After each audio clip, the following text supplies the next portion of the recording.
we want to get going. So basically, the point of this training is to get mainly our like BIPOC members prepared for public speaking and feeling confident in that if that's something that people are interested in doing. We're not here to like browbeat you about it. Like if you end up not being super interested in public speaking, that's fine.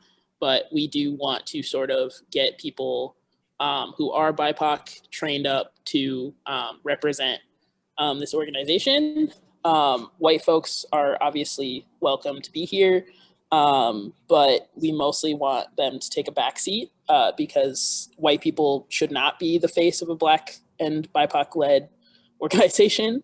And so, yeah, we just sort of wanted to be transparent about that. If you, I mean, this is a very small group of people, but if other people do end up joining, um, uh, we want to encourage people to like use the chat if you have a question, rather than sort of like raising your hand or interrupting, just so we can stay on track. Because there will be a Q&A at the end. Like your question might also get answered, more than likely. So just hold on to it at the end. So yeah, we wanted to start off with yeah, I just saw that pronounces. With names, with names, pronouns, and for each person to say a little bit about their experience speaking to groups. So I'm gonna change my view here. Um, and I think I'm gonna have Destiny start us off. So my name is Destiny. I use she, her pronouns. And I've spoken at a few protests and like a couple rallies and stuff like that. I've led a few like marches. I can be pretty loud, so that's usually what I get used for is like chants and stuff. But I get a little more nervous when it's like a little more personal. So that's kind of why I'm like excited for this. So yeah. Cool. Lyndon, do you want to go next? My name's Lyndon, and I've actually done a lot of speeches, but I haven't done them in a while. I get really, really nervous for like days before I have to speak. And I sit there and I wind up working out my thoughts and then giving a speech, and then I feel good. But I haven't given a speech in a long time. Well, once in the last like 3 years. I'm done. Cool. Jalen, do you want to introduce yourself? Yeah, my name's Jalen. I use she, her pronouns. Very new to the protest speaking world.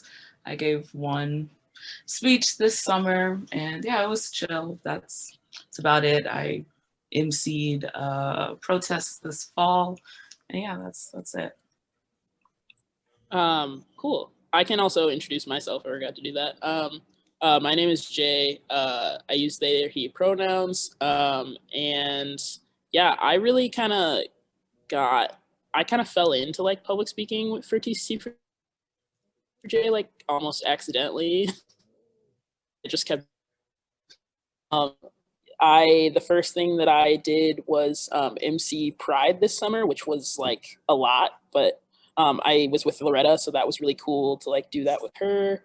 And yeah, then I just started doing more media work because nobody really wants to volunteer for that a lot. And so I was like, I mean, I guess I can.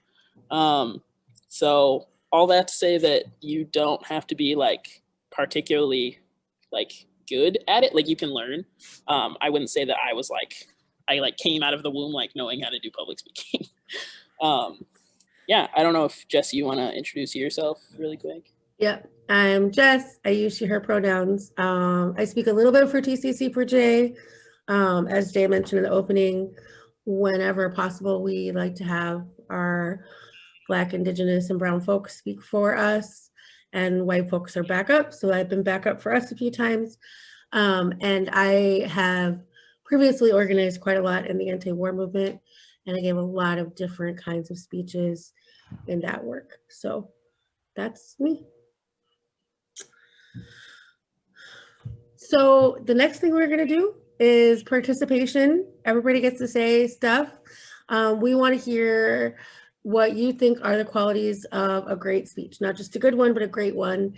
And you can give a specific example if you want. Like this one time I heard DJ give this speech and X was awesome about it, or the things that you like that you hear again and again. So because it's such a small group, I think we'll try the go around method if that's okay. And I'm gonna go have Jalen go first, if you don't mind. Quality of great speech. Qualities of great speeches. I always like anecdotes and anecdotes that tie into the topic, or I guess specifically protests, like the specific story or person or things like that. I always appreciate those. Thank you. How about you, Lyndon? Qualities of great speech. Lyndon, I can't hear you. You are I muted. lost Zoom. It was with the share screen. I was clicking on what I thought was clicking. Well, it was confusing. Sorry. I like a speech where the crowd gets focused on the speaker and cheers and roars. That's what I like when I'm at a protest. Everyone goes, woo. And I think that, you know, coming as I've been organizing for so long, like I listen for, does it get out kind of the demands of why we're there, kind of reiterate that. So those are just a couple things. Thanks, Lyndon. You got any great speech qualities that you can share, Destiny? I think, well, usually when I'm like trying to write one, I listen to Angela Davis. And it's like, I feel like emotion, like, and having like a personal connection to the speech, like really moves the crowd, and it like makes it more personal to you, so you can be more attached to the speech, so that when it comes time to saying it, like usually, I don't know, I write a speech, but I never actually do the speech. I usually go on a tangent, and then like my emotions just get too strong. So I'm like, that's where like that can be a little overpowering. So like, but knowing where to cut back on that too. Okay. Jay, you got something you'd like to add to the pot here? Yeah, I think that like good speeches for me. I mean, I think that like it kind of depends on the format. Like I like a really good, well-researched speech where you could tell that like the person has like cultivated a lot of expertise about the topic, but that doesn't necessarily mean that it has to be like an academic speech per se.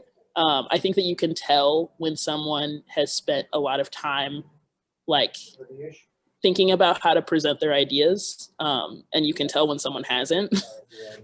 And I think that like really powerful speeches kind of come from like a place of authority is not the word I want to use, but like where you can tell that they feel really comfortable with the subject matter. Thanks, Jay. I love all the ones you guys gave. I'm gonna add one. Every now and then someone gives a speech that just has a line that like a great one line that I carry with me. And then sometimes I can't remember the exact line because I have a bad memory. But like I still remember one time Monique gave this speech about, and it was long before George Floyd, but she talked about us keeping our boot on the neck of the injustice system until they choke out some justice for us. And she said it better, it's her quote, but like it's still with me, and that was years ago. It might have been 4 or 5 years ago now. But I love when somebody just comes up with a phrase that just, yeah, it's both a metaphor, like it can be a metaphor that sticks really strong. It can be like a really good zinger about the enemy that just is like, yeah, that paints them just right, or whatever it is. And then the other thing is, I am also a fan of the getting the crowd fired up method. I'm always happy to be fired up by other speakers. So unless there's something you guys want to add, you might see that some of the things that you said or we said are going to come up again in the training, because we all know a great speech when we hear one. And this is supposed to help you give great speeches. So some of these things were in here already.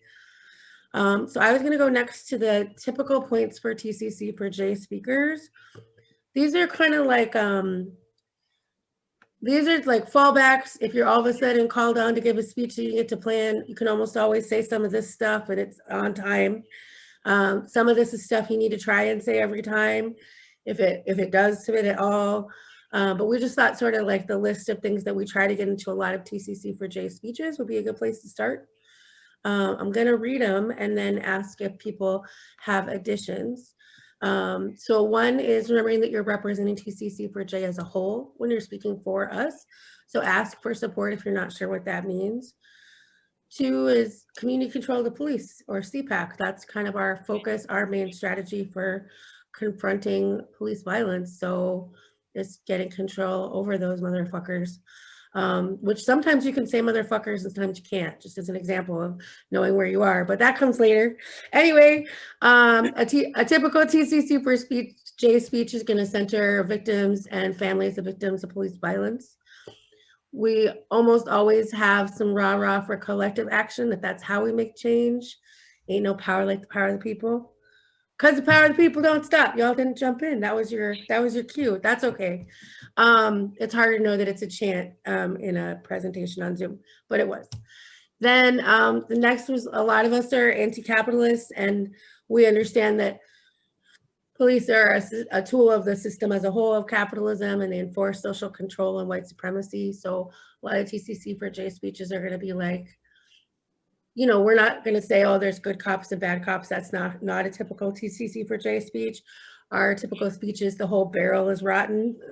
And then I added this after Jay and I met because I was remembering a funny thing that happened earlier in the summer. But typically we don't criticize other people in the movement on the mic. And I'm going to leave it at typically. But I think it's pretty important. Like, if you're thinking that someone in the movement needs to be criticized on the mic, it's extremely important to check with others before you do that. Because again, you're not just speaking for yourself. And sometimes we share things, criticisms with each other that we're not trying to air publicly. And then I wanted to see, so that's like the ones we thought of. And I wanted to see, especially Jalen and Lyndon, you've been doing a lot of TCC for J actions and spoken at some of them. Destiny, you've probably heard a few of them. If you guys have others that you think of as like, this is the stuff TCC for J always brings in their speeches. Anybody? Or we were like so comprehensive, we're good. So I'm just gonna end this by saying, and this relates to what y'all already said, I think a couple times, when you're writing your speech, it's good to be talking from your own experience because that lends its own authority to what you're addressing for your own personal truth. But also link that particular experience that you have to the fight today, the fight that we're in more broadly as well. And I'm gonna end there and pass it back to, fuck Jay, I can't read. I was just gonna let you. Okay, bro, you're gonna do the next one. What happened? Yeah, I don't know. I was like, guessing what I'm doing, but like, it's fine. Okay, we're flipping, just ignore the agenda. Jay's gonna talk about rally speeches. I just remember we were like, oh, we're gonna do 2 and 2, and then I was like, fine. Yeah. Anyway, I apologize just a little bit. It really do be like that. It's fine. Yeah, so we were kind of gonna talk about like the different kinds of speaking that we think that newer people will probably be doing. We're not super gonna cover like long form interviews in depth for this, but that is something that members have to do a lot, especially if there's been like a big action and like say like Black Agenda Report or like another independent news source might want to talk to one of us for like a longer interview. That's maybe something that you shouldn't like start off doing. I know that I'm a bad example because like I kind of did just like start doing that, but like it's probably for the best to not have a brand new person to do that. But yeah, so we were going to talk about rally speeches first, and just some tips for a good rally speech. So it's really important for rallies to not go on too long. They should be around 2 to 3 minutes because rallies are kind of about like keeping energy up, and they're about sort of like, you know, literally rallying the crowd around something and like getting them usually excited to march or excited in general. So you got to keep it short and punchy. Focus on the main topic only, like try not to get like too bogged down in like tangents and like talking about stuff that's maybe related. Like make sure that you sort of know like your main focus before you get on the mic. Like we've already said, personal connections are really helpful. It's important to be able to say both why it's important to you specifically, why it's important to your organization, and then why it's important to the audience. And then audience participation can help get people to listen to you more actively. That can look like a lot of things. I've seen some people will do like a chant like midway through their speech, or they'll ask like questions. I hear a lot of people will do like, does that sound like right to you? And people will be like, that ain't right, or like stuff like that. And then ending with a chant is also really popular because it kind of does that energizing thing again. You don't have to do that, but it's a nice way to wrap up your speech. And then for press interviews and actions, these are kind of more like, you know, WCCO has a reporter and they want to talk to someone about the action that's being organized. And that's usually like a, you know, 5-minute deal. So tips for that are to know the answer like to the question, why are you here today? That's like really important because it's like usually the first thing they ask you, and you're gonna look kind of weird if you like don't know. It's okay to repeat like our talking points and slogans even if it doesn't directly answer their questions. Basically an example of that is like, okay, say you're like, you rolled up to the protest late and like they're asking you like, why are you here today? It's generally safe to assume that like TCC4J is probably protesting like something related to police brutality. Like you could definitely like bring that up, or bring up like TCC4J almost always has like community control of the police as one of its demands. You could definitely like bring that up. And it's also okay to not answer questions. You like, there's most of the people that are going to interview you, I think generally do it in good faith in my experience, but there's definitely reporters that are trying to catch you or at least like don't really know a respectful way to like ask questions, if that makes sense. So it's 100% okay to not answer. One of the ways that I have done that personally is I'll either just say like, I'm not going to answer that question, or I will be like, well, that's not really what I'm here to talk about. I'm here to talk about X, and then go into saying that. And yeah, that's usually how I do it. But we also wanted to kind of hear from you guys about like how you've heard that done, or how you would do that in that situation. So if anybody has any thoughts.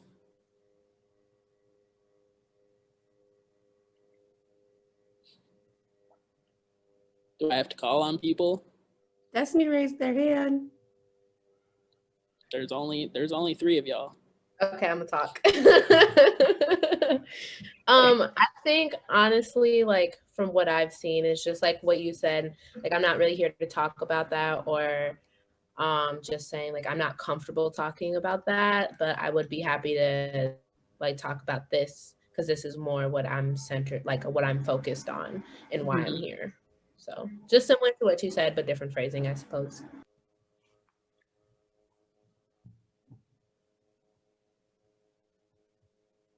All right, if Lyndon or Jalen don't have anything else to add, we can move on. So who should do this one, Jay? You guys are all mixed up. Just on back to the press thing. There was I remember at Pride, I got interviewed by this really hostile, presented herself as a reporter, but wasn't, you know, and then I just got really loud and got the rest of the crowd, like the immediate crowd around me, around shocked. Like they were saying, I heard TCC for J hates black men. I'm like, what the fuck? Are you even saying that for pride? Yeah. And I kept saying, are you homophobic or what? And it was kind of an extreme situation. But it's okay to be really mean if you get caught out by the right wing, which they do come around our stuff now, Yeah. and try and get the crowd, whatever, say they're child molesters or something, say, quit filming that little girl, just like something really creepy to creep them out. So that's on the extreme. But I totally agree with the thing about bringing it back to why we're here, and the reporters are like dumb and ignorant. Sometimes they really want to be neutral, but they just aren't. So help them into neutrality, say, well, really, I mean, it has been going on. They did just, they bombed a mosque like 3 years ago and did, when they say, oh, do you think racism is a problem in Minnesota? Those little things like that. So, but be firm. So anyhow, Yeah. I'm done. Yeah, I think that's a good point. Like, I would say, like, I guess I don't go so much for like shock value necessarily, but like I do think that like when you clearly have someone who's being like aggressive with you, getting other people involved is like definitely a good strategy of like, hey, like look at this reporter who's like clearly acting in bad faith. Like I think that they don't like that, like, because they're trying to corner you and like get you to say something stupid, essentially. And so like if you don't give them that, if you get other people involved, it's like harder for them to like accomplish that, to make you specifically look dumb. If there's like more people involved, like there's no way for them to do that. Yeah, I guess I can do this next section too, Jess, if that's okay. Great. Yeah, so we're going to talk about like some common public speaking problems. So something that I see people do a lot, even like veteran people, is like not speaking loudly enough for everyone to hear you. And related to that is like not holding the mic properly. So like you don't want to hold the mic like an ice cream cone. You want to tilt it towards your mouth. Because if you tilt it like an ice cream cone, it's just like like the sound is just flying over the top of the mic and like nothing's gonna pick up. So make sure that everybody can hear you when you're speaking. Oops, sorry. Not looking at your audience. I mean, I personally don't super like love eye contact either, but like when you're speaking to a group of people, like it's good to at least like sort of like scan the crowd, and not looking down at your notes the whole time if you can avoid that. Something else is like using too many facts. If you're like at like a like a rally, that's maybe not the time for like a well-researched speech, which like I definitely did that like one of my first times and it like super fell flat, like because like I'm an academic and so like that's like how I was taught to do public speaking. But like you also have to like really know your audience. And the flip side of that is like not having enough facts can also be bad depending on the situation. Like if you're doing like a forum or something, or like I don't know, like in an interview, like you need to have your facts like straight, and you need to have enough of them to be convincing. So basically that boils down to like know your audience basically. And then also speaking for too long or not focusing enough on the right topic. There's a lot of speakers in the movement, I think, that are like talented public speakers, but that tend to have really unfocused speeches that just kind of like go on forever. And again, like at a rally, that's like not like great because it's like the energy sort of drops off. And then you're just listening to like someone like ramble on for like 20 minutes and you're like, okay, like we kind of want to like get on to the rest of this. So yeah, make sure that you like know what you're going to talk about ahead of time, even if you're not going to write your speech ahead of time, which I don't write my speeches down as much anymore, but like you should still have an idea of like your main points before getting on the mic. So yeah, I'll do this quick like steps to a great speech. So we're going to talk about like the ways to craft a great speech. And especially when you're new, we're going to encourage you guys to write your own speeches out ahead of time rather than like showing up and just sort of ad-libbing it, because ad-libbing is actually really hard, I think, especially your first couple times. And so we're going to encourage you guys to write your speeches out ahead of time. And then we're going to go through kind of step by step how to do that. So Jess is going to take these first 2 steps. Okay. So the first one is like 5,000 questions to consider, or maybe it's 6 or 7. But the first is, what's your objective for the speech? And this is, again, you know, like, what are you supposed to actually be talking about? We all hate Mike Freeman all the time, but he's not actually always, it's not always our objective to roast Mike Freeman. I know we're on campus, you guys always hate the president, whose name I forget anymore. Joan Gable. But she's not always the topic of the speech either, right? Thinking about what you're actually trying to accomplish at a given day. The second is, what's your audience?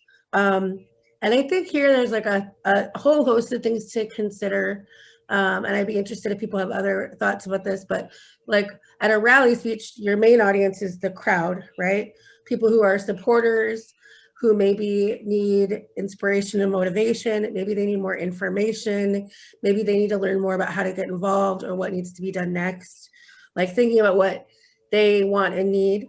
And sometimes if you're talking to the press, you're like talking to people in their living rooms or in their cars, listening or watching, and they're much more random. They're probably people from the Twin Cities, but they might not be from Minneapolis or St. Paul.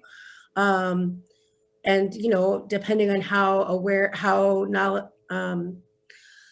much information there is about the issue that you're raising, they may know nothing about it before your interview. Might be the first thing they ever heard about community control of the police, or the first thing they ever heard about Dalal Eid.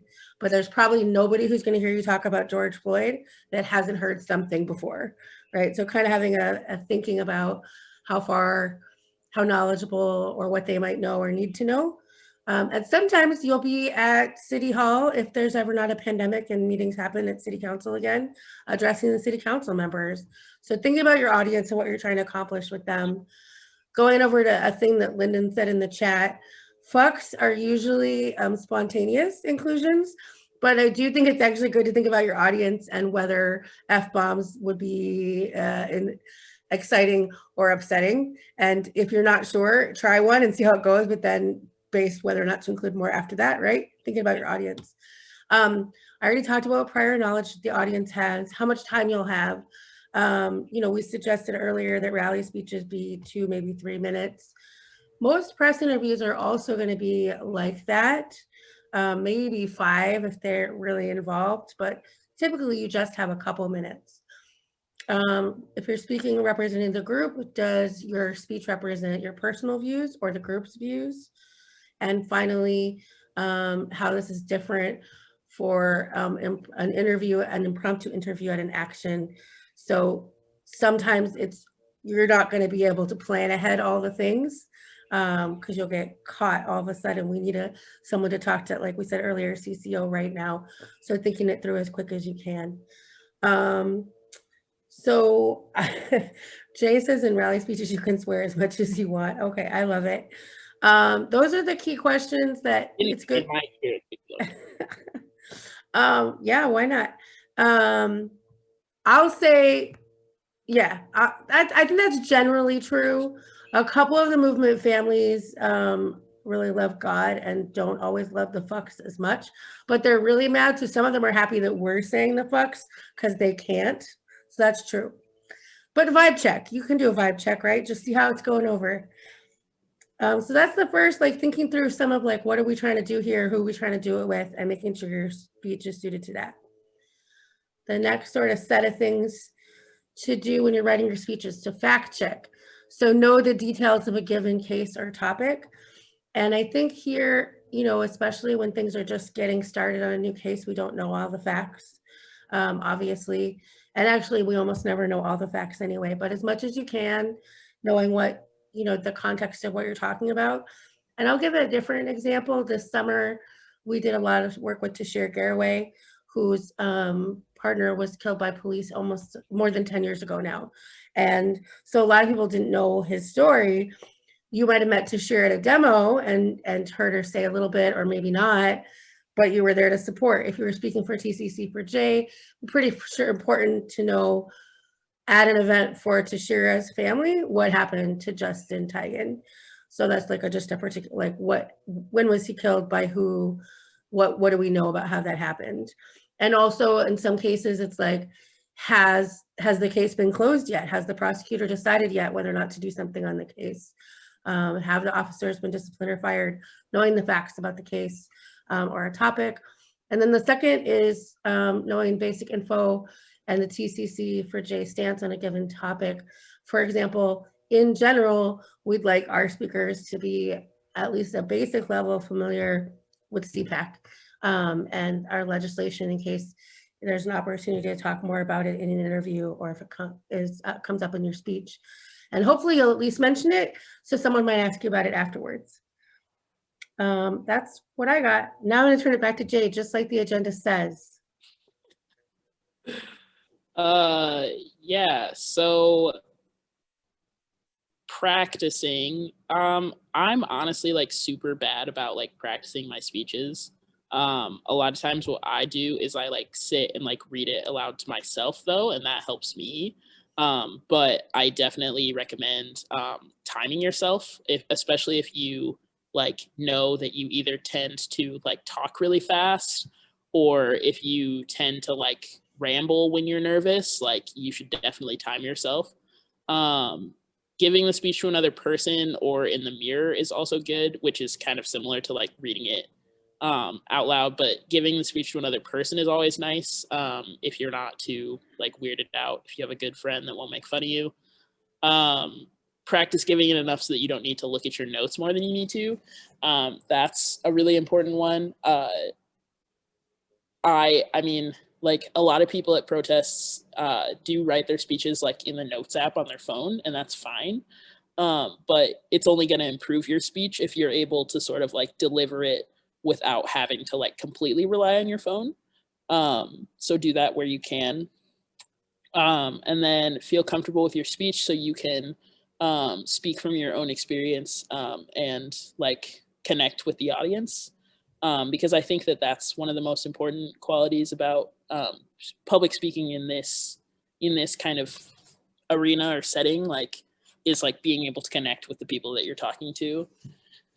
And then how to improve your speeches. Like we said, getting someone to read your speeches in advance is nice, like especially if it's like a longer one, or if it's about a topic that like you're maybe not as familiar with. It's good to get a second opinion. And then get someone to listen to you practice or listen to you give the speech. Jess also suggested watch yourself on King D's live. I never do this. I think it's so weird. I hate seeing myself like speaking on camera. It's just like it's too weird. I like saw one of my interviews for Pride and then like didn't watch anything else. I was like, I hate it. But yeah, so bring your emotional support as needed, or an alcoholic beverage as needed. Yeah, so the next thing we wanted to do was get into some breakout rooms. And it seems not like what we need to do now. Yeah, I think we can probably just do this, in here. But we basically wanted. Oh yeah, go ahead. I just wanted to throw in something that goes somewhere above, but I'm not sure where. Mhm. I think there's also kind of two styles for writing your speech. Some people write out the words, and some people write an outline. I do both. It depends on the context, why I'm speaking, and also how much time I have to prepare. But I recommend that almost everyone at least know, like, what are my 3 main points, and whether you need to write those down or you have a really great memory, it doesn't matter. But I find writing it down helps, because especially like Destiny, you were talking about how when you give a speech, sometimes you get going and go off. That happens to me too. And so having the 3 points written down, so I can look down and be like, oh, fuck, I didn't say the thing yet. I can just, and then it doesn't maybe flow, but I can be like, oh, and also, just anyway, bad transition, but I got one more point. So I do recommend whichever your way is, there, like at least thinking through like your main points ahead of time. Even if ahead of time is 5 minutes ahead of time. Yeah. Yeah, it definitely depends for me too on like how much time I have to prepare.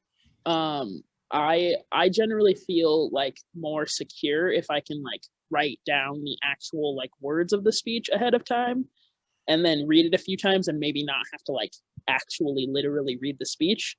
But that sort of depends on like my level of comfort at whatever kind of action it is. And so like I think for I don't think I ended up giving the speech, but I was supposed to speak at Tashira's Angelversary event for Justin.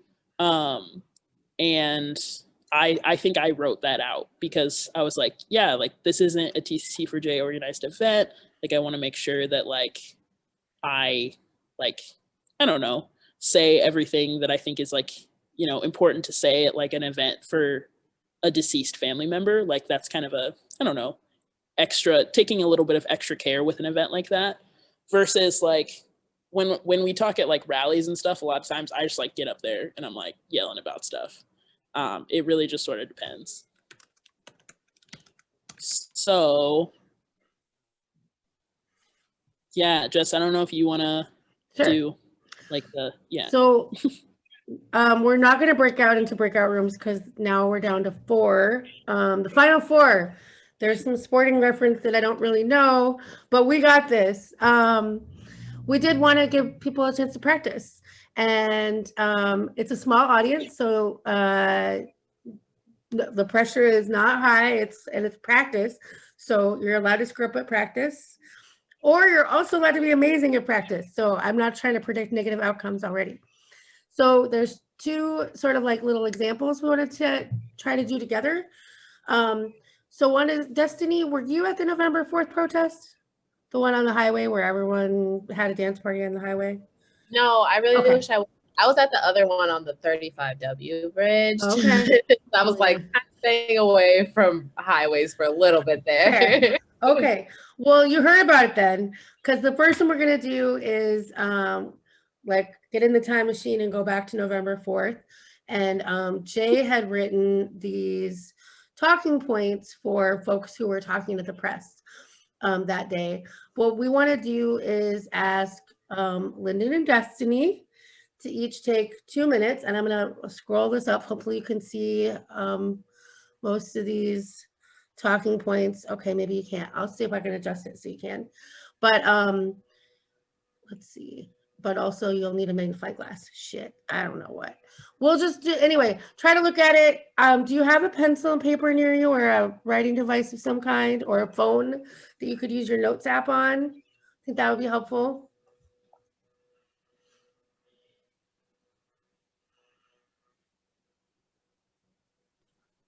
Yeah, I can actually look at let me open it up in the document.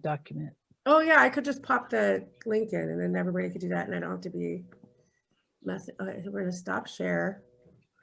Oh, it's in the, okay. Yeah, the link is in the document we already shared. But also I can share the link in the chat too. Oh, okay. Yeah. Okay, so you have 2 minutes to prepare a speech. You got to figure out what you're going to say to us about this stuff. Is this a rally speech or a press speech, Jay? We didn't say, did we? Let's have this be a press speech. Okay. Because the next one is sort of more.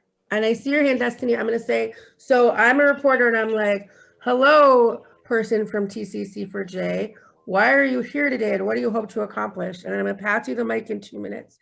And you're going to try to give a 2-minute wrap. And Destiny, we'll take your question first.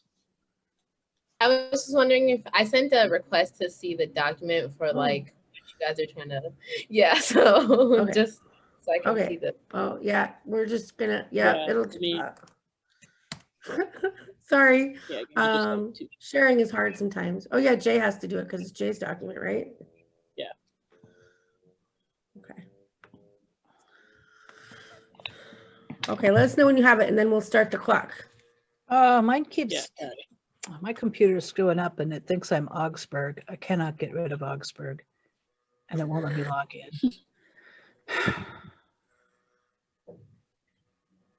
Let's see. All right. I could like copy and paste it into the chat, but I think that would be pretty hard to read. Yeah. I'm gonna try it again. Yeah, sorry, it's like loading. The internet here isn't super great. I was gonna say mine still says I'm access. trying to open the sharing settings. Access Okay, there we go. denied. Yep, let me just, I got it. One sec. Maybe invite Lyndon too or whatever. I don't know. Maybe Lyndon had All right, so I changed the permission to anyone with the link can view. So you should be able to click on it now. There, I got it. I got rid of Augsburg. Phew. Phew, God, All right. it's so annoying. All right. 2 minutes. So, and this is for to give a speech or to do an interview? I'm a Just reporter and I minute. just said, why are you here and what do you hope to accomplish? Oh, okay.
Okay, you got an extra 2 seconds because wasn't unmuted, but time's up now.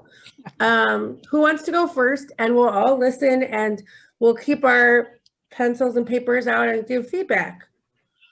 Okay, so who's ready? I'm gonna wait till Mick leaves.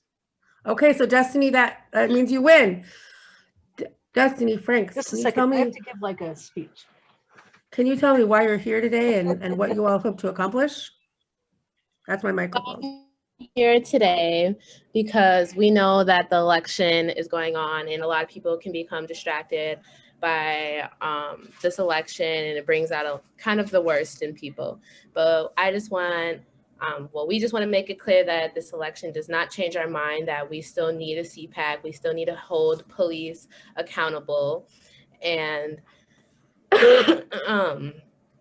we know that if Biden is elected, things change, but how much do they really change is kind of where we are, and especially with the midst of a revolution going and everything with the uprising in Minneapolis, we need to make sure we stay focused on our goals and our demands, which is a CPAC, and to hold police accountable. So that's why I'm here today, to show my support with the movement and to continue our fight. Beautiful. Beat that, Lyndon. That's Just a lot kidding. of facts. Damn. All right. we're here today to send a message to both Trump and Biden, no matter who wins, that we're going to keep fighting against this racist system that they've been upholding. Trump has enabled white supremacists and police violence more so than any other politician. We're not going to let him steal the election. And if Biden wins, we're not going to let him keep on killing our people like they've been doing for so many years. He was a part of that from the beginning, and we got our eye on him, and we will resist him every step of the way. All right. Bravo, bravo. Okay, you both make me want to watch the news. Solid, solid. Do you guys have any feedback for each other, or Jay, do you have any feedback? No feedback, no feedback. Yeah. Basically, I think that Destiny, you did a really good job of like bringing it back to like one particular like point of like, this doesn't change our demand for CPAC, which is something that I think like some of us actually said during interviews that day. And that like, yeah, just like really bringing it back to that and sort of picking one thing to sort of circle back to is a really good strategy. And then Lynn, I thought, did a really good job of kind of like summarizing like the overarching like message of the action of like, you know, it's not about who wins this, like the Democrats and the Republicans are both complicit and actively harming our communities. It's just Democrats don't want to be called out about that. And yeah, just like, I think that you did a good job of like summarizing the whole event, whereas like Destiny's strategy was more to like hammer home like a specific point. So both are perfectly good strategies. Do you have any feedback for each other? I was just gonna say, I like agree with Jay. Like, I really like how you like brought it back to like the overall message as a whole, whereas like I kind of narrowed it down to one subject, but also like how you initially started off, like it doesn't matter who wins, like you guys are both upholding a system that does not work altogether. And I really like that you got CPAC in there a lot and community control, and you brought in a lot of facts from the thing, which that's my problem, is I can never bring all those little facts into my head on the spot, which is why I'm really bad at like emceeing or ad-libbing, because my brain goes whoop. So yeah, because we're always supposed to mention CPAC. I never got it in there, and I find it really hard to remember to bring it in. So good job. You guys both did great. I agree with the feedback. I have one added point, which is if you can remember to say the name of the group when doing a media interview, I think that's good, because the press might just be like, random girl on the street says this thing in a protest, which is, you are not random. You are amazing people, and you should be treated with the honor of representing an amazing organization. So plus it helps us build our movement to let people know there's an organization out there they can be a part of, which I don't think was in our notes anywhere. It's just from my brain. So maybe Yeah, I in should that add it to vein, the notes. actually, Huh? What? I was gonna say in that vein too, like, bringing up the name of like the kind of, for that specific action, bringing up the name of NAARPR is really good, since it was like a national day, so that it helps the press like understand that it's like part of a, like, it's a bigger thing than just like a local story, is like good to throw in there as well. Jess's comment made me think of that. Okay. So do you want to introduce the next breakout, or do you want me, or breakout, or do you want me to do it? The next practice? Yeah, I could. I You want me to put it back on the screen? can. Some of my tabs, my computer's on lower battery now, so I gotta find our document again. Nope, that's not it. Okay. Jess, would you mind putting the link to it in the chat again really quick? I do not mind. Sorry. Is that the Facebook one? Yeah, I'll pull up the Facebook link to you. which is in the doc I just shared with Jay. I gotta log Or with in. all of you, I mean.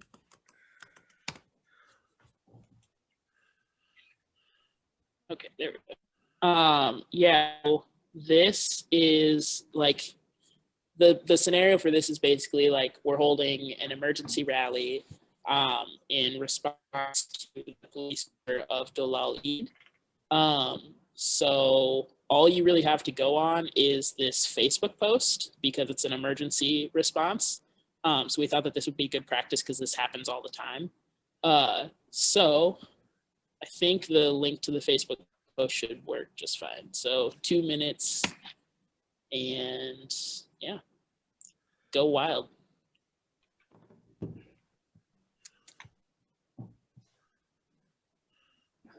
Oh, I just deleted it. All right, try it again.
That's time.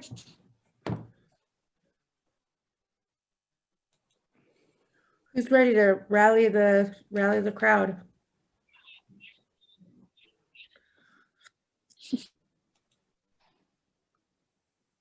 They're both avoiding looking at the camera. I see how it is. Sneaky. Oh, sorry. I think Lyndon should have to go first this time. Okay, and we're doing what? I mean, I read the post. It was like the original Nikema post. So so the scenario is Jess just texted you like, hey Lyndon, we need somebody to talk at this emergency rally for. Oh, okay. Hello. Yep. Okay. Hi. Thanks for getting here tonight. You know, blah blah blah blah. It's cold. I'm with. My name's Lyndon. I'm with Twin Cities Coalition for Justice for Jamar, and we're here to say no to yet another outrageous murder committed by the Minneapolis Police Department. We still don't know the facts. We know that they're going to start out with a bunch of lies, but what we do know is that there's a person dead at the hands of Minneapolis police. There's some word it was a traffic stop. Cops should know that you don't have to kill anyone at a traffic stop. It's a fucking traffic stop. Put on your pants and do the right thing and put these cops in jail right now until the investigation is over. So thanks for coming so much. We are going to be back here in the streets. We're going to be here till justice is in our hands. And I really hate talking ad lib. It's so hard. Yeah, I might have written something down a little bit more. But sometimes you only have 2 minutes. I thought that was really good. I thought that was really good for somebody that doesn't like ad-libbing. But Destiny, it is your turn. So thanks for coming out. My name is Destiny. I am from TCC for J, and we just heard word about the incident, not incident, the vicious murder of an African-American man tonight at 6:15, 36th and Cedar, minutes away from where the killing of George Floyd happened. And yet another person has been murdered by Minneapolis police. And we know that it is from a traffic stop and that the man did have a felony, could have had a felony. But I just want to make it very clear that felony does not equate to murder. There are other de-escalation tactics that could have been put in place. And if this was any other person and not a police officer, they would have been arrested at the scene, just like the police officers should have.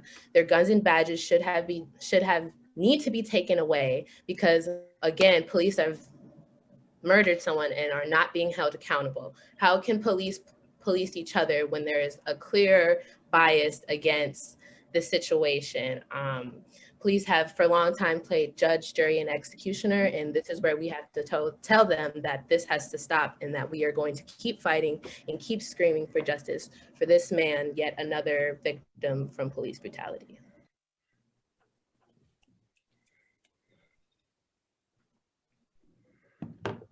Sorry, you broke up at the end, so my reaction was a little delayed, but also very good. Yeah, initial feedback. I thought that Lyndon, you did a really good job of like keeping it like really concise and punchy, which is great for rally speeches.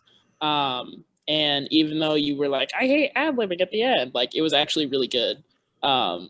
So yeah, I thought that you did great bringing in the facts, and also like did a good job of like, this is what we allegedly know, and like these are like the facts that we have right now, knowing that it's a story that just sort of broke, and that there might be more details forthcoming. So that was a really good job. And then Destiny, you did a really good job of like doing a lot of the like really popular, really solid like talking points about police murders. And also did a great job of connecting it to the George Floyd murder, that like, you know, this happened minutes away from where police had already killed another Black person. And yeah, I thought you did a really good job as well. That's my main feedback. Jess, do you have anything to add?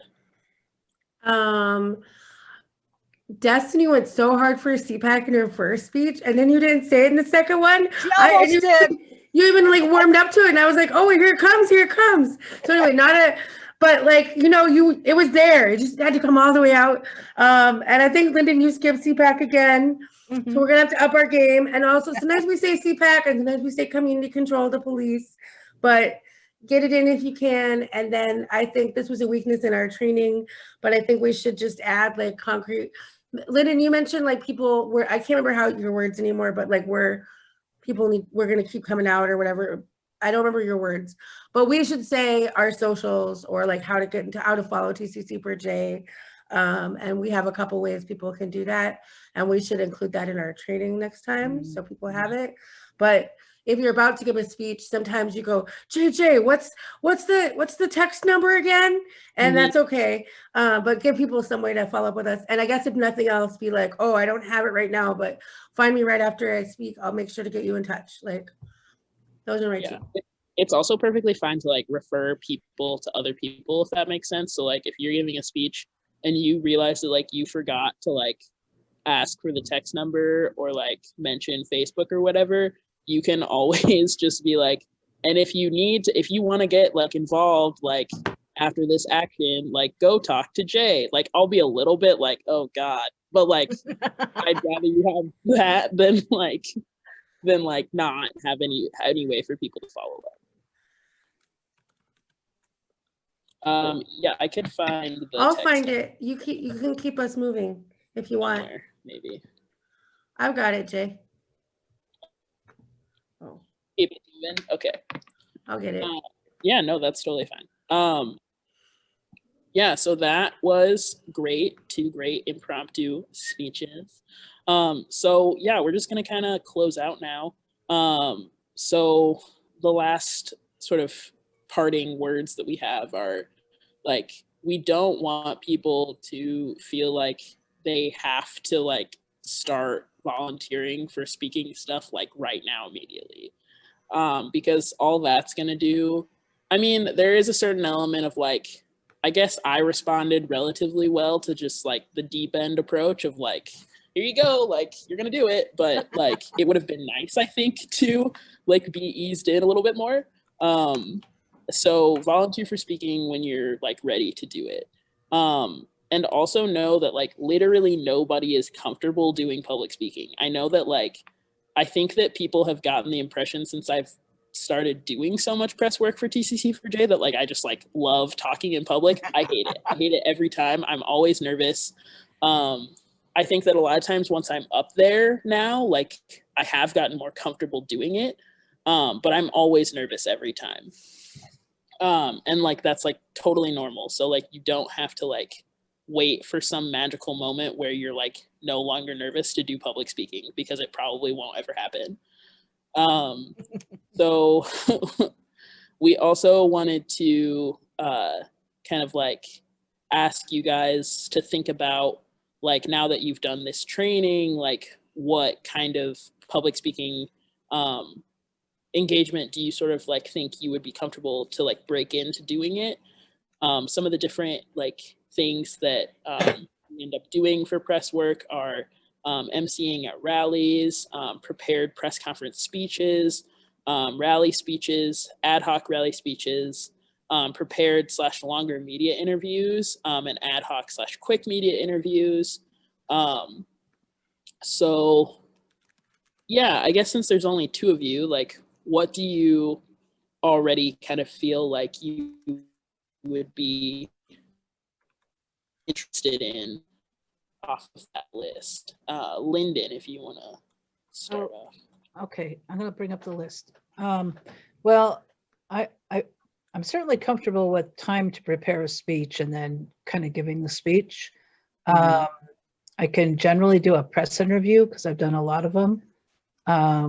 I might not get out all the points, but the reason they carry those skinny little notebooks, we used to say, is because they write down half of what you say. So they're pretty simple because you got to stick to the simple points. One thing I'm not ready to do is MC or even chant because I got the brain blankness. I suppose if you MC'd, it's almost like writing a speech. You just have to write a bunch of little notes, you know, to be ready to pop out of your mouth when you have the blank head. Yeah, that's what I got now. Cool. Yeah, about emceeing, I think that emceeing is like both like a tough way to like break in, but also like a really good way to break in for 2 reasons. emceeing, you kind of like just feed off of like the energy of the event. And so like it doesn't take like a ton of like thinking necessarily. You mainly just need to know like the name of the event, the basic reason why we're here, and then like you're kind of just like a hype man, really. Like you kind of hype people up in between speeches. You might like, you know, like say like a couple of words like to kind of like piggyback off of like something that somebody said in the speech, but it's like pretty easy. And as for like chants, I think that that's probably the hardest part.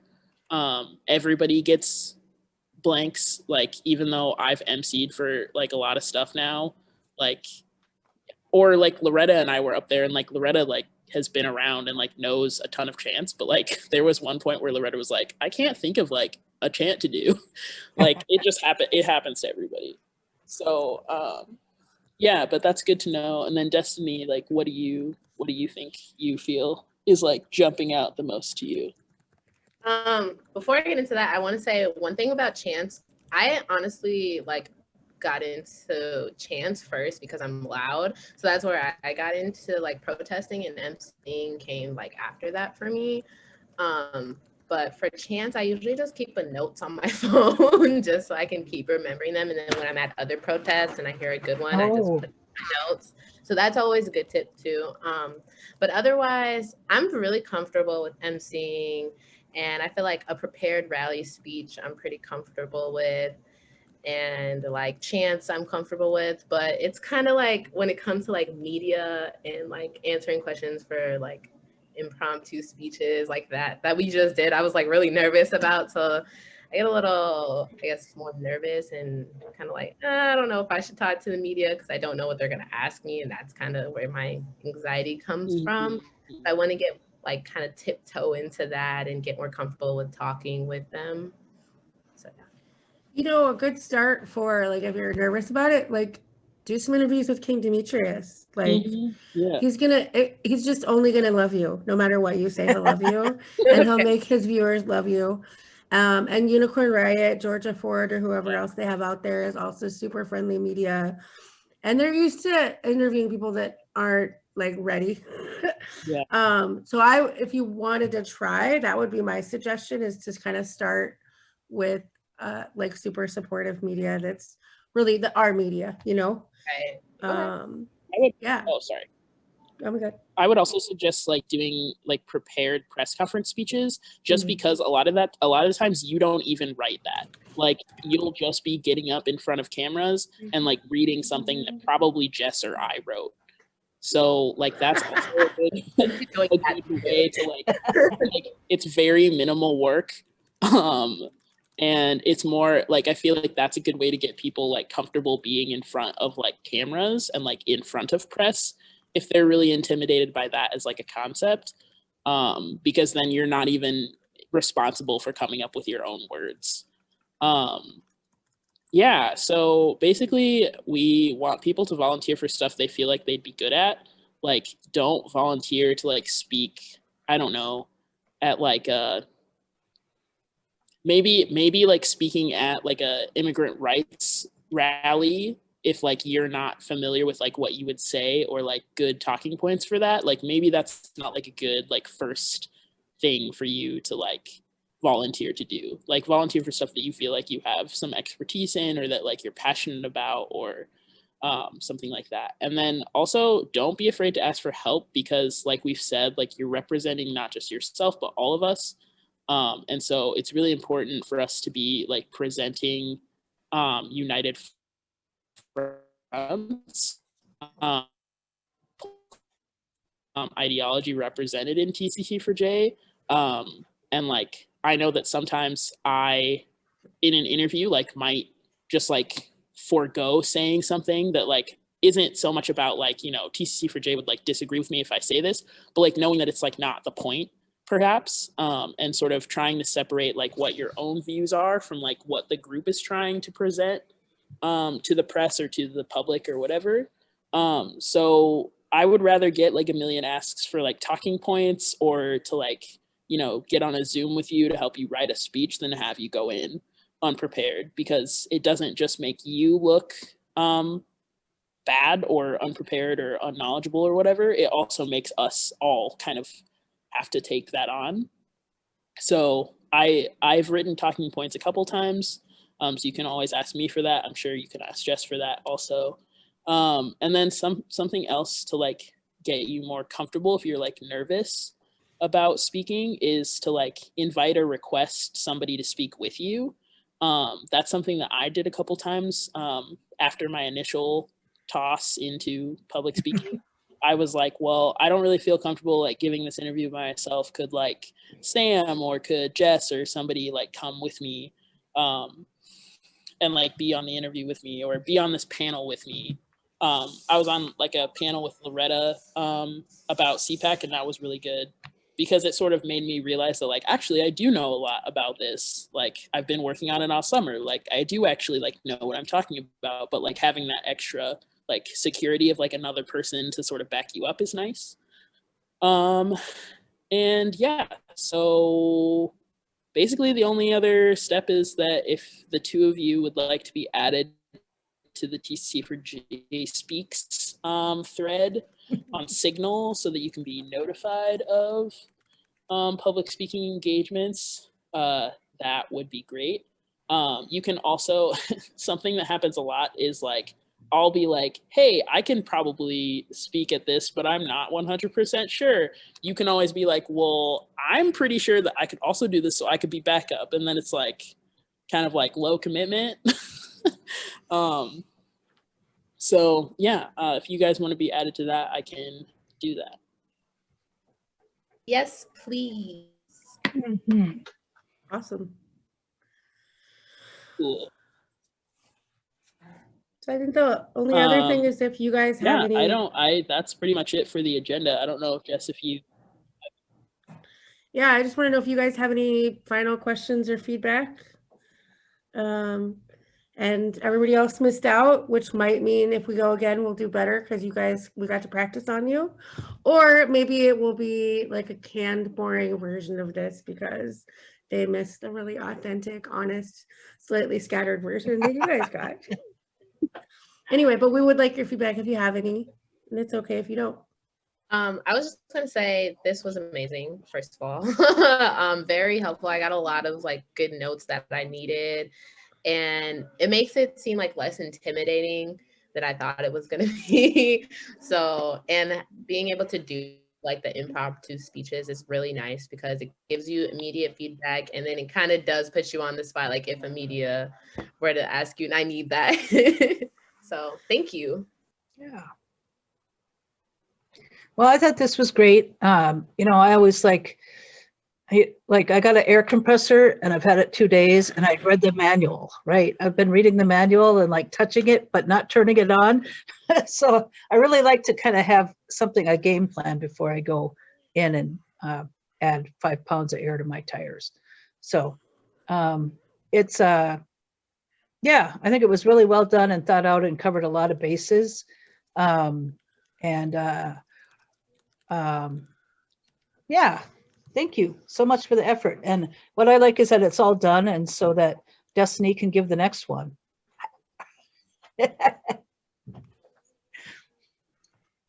Destiny Cool. and Lyndon is what I heard. Oh, yeah, I heard both. I heard tag team. Thanks you guys for coming. Yeah, thank you for being the only this- two.